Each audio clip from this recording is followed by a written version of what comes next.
Очекувам со еден сериозен пристап со кој што мислам дека актуелната влада ќе мора да се фати во коштец. На неколку сектори, ако се организира на подобар начин, ќе можеме тоа да го испорачаме. Тука мислам пред се на општините кои што имаат многу ниска инвестициона активност. Мислам на ниското ниво на искористување на капиталните инвестиции, на општата потрошувачка која што е многу слаба.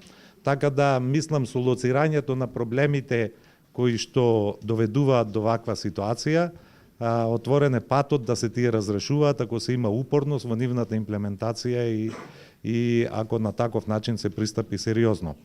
Она што може да загрижува на тој план е обкружувањето и договорот ЦЕФТА кој што паѓа, кој што гледате што се дешава секој ден, практично имаме кршење на неговите одредби.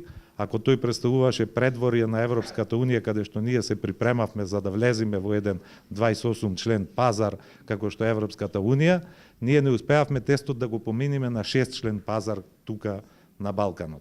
8% имаме пад во размената во изминатиот период и тоа е доволен индикатор дека тој договор е мртов. Тоа треба само да се констатира.